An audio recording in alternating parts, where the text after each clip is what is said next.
Mapagpalang araw at gabi sa inyo mga kalingap. Nandito naman po ulit ako para magbigay sa inyo ng panibagong update. Medit, totoo kayang nanglimas ng pera sa big time sponsor? Saan niya kaya dinala ang 367,000 pesos? Totoo kaya na nabudol niya ang mga sponsor? At ano kaya ang pakay ng sponsor bakit naglabas ng mga resibo at ledger? Babawiin niya kaya ang mga pera? Ayan po ang pag-uusapan natin sa video ito. Pero bago po ang lahat ay subscribe, like, and share ng aking munting channel nang sa ganun ay updated po kayo sa aking mga paparating na video. Huwag po din natin kakalimutang isupport ang channel ni Kalinga Prab at syempre ang ating ama ng Kalingap, si Kuya Val Santos Matubang.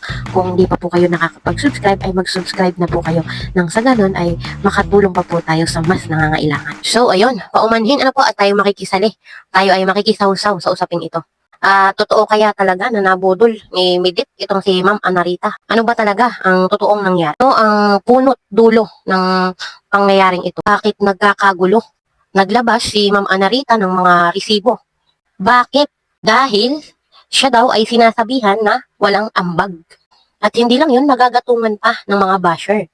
At meron pa na sinisiraan daw kuno itong si Ma'am Anarita ng kanyang kapwa sponsor. So, hindi natin alam kung ano ba talagang nangyayari, kung ano ang mga punot dulo nito, kung anong mga napag-usapan, bakit nagkaganito. At saan ba talaga napunta yung mga pera. At kung totoong nalimas talaga ni Medit, yung ganong kalaking halaga ng pera, grabe naman, ano. Kaya mga kalingap, ako po ay wala tayong papanigan, wala tayong kakampihan. At hindi natin huhusgahan ang isang tao, no?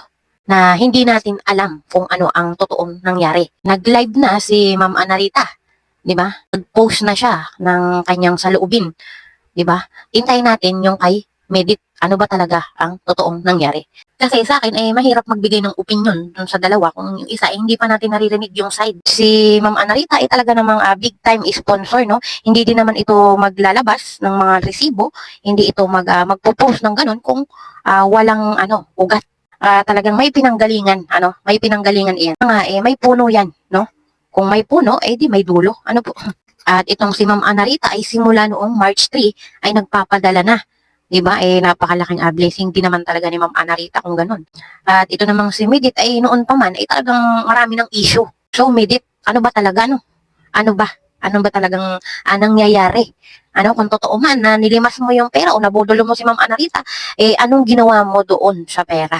Sana naman ay hindi ganoon para ang ating mga sponsor ay hindi umalis, no?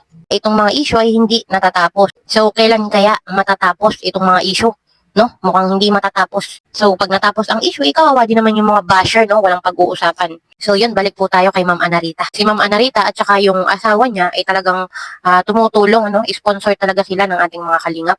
So, parang marami pa tayong mga katanungan, hindi pa natin masagot kung ano ba talagang totoong nangyari. At mahirap din namang mag-judge, no? Nang bigla na lang tayong magsasalita ng kung ano-ano, hindi naman din natin alam kung ano ang nangyayari. Ang 367,000 pesos ay hindi rin talaga biro. Kaya nasaan ang hustisya? So yun, kayo pong mga kalingap, ano pong masasabi nyo? Kaya bago ko po tapusin ang video na ito, subscribe, like, share, and comment po ng aking munting channel. Hanggang dito na lang po muli. See you in my next video. Bye!